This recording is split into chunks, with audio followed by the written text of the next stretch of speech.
Carrying on with today's episode, we're going to go to Brannon LeBouef and talk about an important topic, and that is medical training and why you should have it as a concealed carry permit holder. Let's go check it out. Hey guys, Brannon LeBouef with NOLATAC Firearms Training. I want to pause for a minute from talking about guns. Yeah, I know. But let's move from making holes to fixing holes. And what I mean by that is I want to discuss the importance of medical training, because we spend a lot of time and resources on making sure we can put those rounds exactly where we want them on target. And that's very important. We don't want to stop doing that, but we need to make sure we're doing due diligence, that we're getting the medical training that we need. Because the reality is we're more than likely going to find ourselves rendering aid to someone with medical supplies than we will with a firearm. When you factor in home accidents, vehicular accidents, I mean, I've had to reach back and use a medical kit a lot more than I've had to use a firearm. So let's talk about that for a minute. First off, you need to be prepared. Okay, you need to be prepared mentally and make sure you have the knowledge and the skills to do what you need to do in that particular situation. You need to also make sure that you have the appropriate gear, okay, and you know how to use that gear. And even if you don't know how to use it, it's probably still a good idea to have it. That way, if someone on the scene does know how to use it, the equipment's available for them. But definitely work on getting the training. Generally, if I'm going to the range or I'm taking a training course and I'm running some type of war belt system, I'm always going to have an IFAC, or an individual first aid kit, on me. This particular one is made up by ITS Tactical, and it's their ETA trauma kit. And it's going to contain, pretty much everything you need to deal with major trauma, primarily gunshots. And that's going to be quick clot combat gauze, which is a hemostatic agent, a decompression needle, an NPA, or nasopharyngeal airway, some compression gauze, and of course some gloves.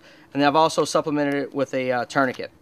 This rides on my person when I'm on the range, and I've also added some additional quick clot gauze. This is going to ride with me everywhere as I go when I'm on the range in a tactical capacity. Now, if I'm at the range, then of course I also have my range bag.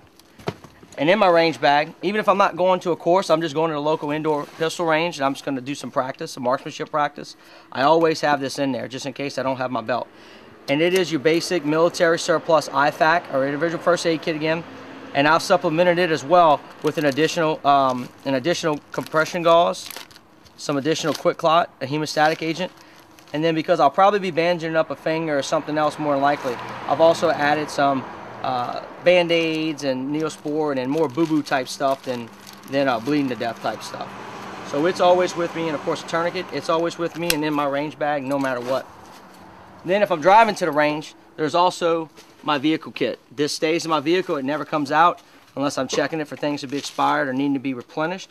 And it's just a full-size medical kit that's going to have everything that my other kits has in duplicate, and also, again, other minor stuff for more extended trauma, as well as minor stuff like basic pain medicine, ibuprofen, all that kind of stuff. It's just a more verbose system, and that's going to always be in the vehicle with me as well. If for whatever reason I don't have any of this with me, I'm always going to have in my back pocket. This is really cool. They just came out with this. This is also by ITS Tactical. This is their EDC kit, or everyday carry, and it literally is an everyday carry for me. It's the absolute bare necessities, and that's going to be a quick clot gauze, hemostatic agent, a SWAT T tourniquet, which is a big inner tube type elastic tourniquet. It's always in there in my back pocket. It's in this cool sheath. It's with me wherever I go. It's no bigger than my wallet or my iPhone. Now, we've got the tools. We got all the equipment we need on hand. We need to know how to use it. We need to be able to administer aid to ourselves, and we also need to, of course, do it for other people that we care about. I've rolled up on, as a civilian, just rolled up on several accident scenes where I've reached back in that bag and had something to help stabilize the situation until EMS arrived. There's a lot of great courses out there. The internet's a good resource. Of course, be careful of anything on the internet. You want to have a resource library for anything that you're serious about, medical being no different. And these are just a few of the books that I use. Ditch Medicine by Hugh Coffey. He actually puts on a phenomenal course that I've taken. The Special Operations Forces Medical Handbook. And all these are available on Amazon.com. And, of course, the basic Combat Lifesaver Manual. Again, all these books will be found online. You want to make sure you have the tools and the mindset. As always, remember, be vigilant, be prepared, and be safe.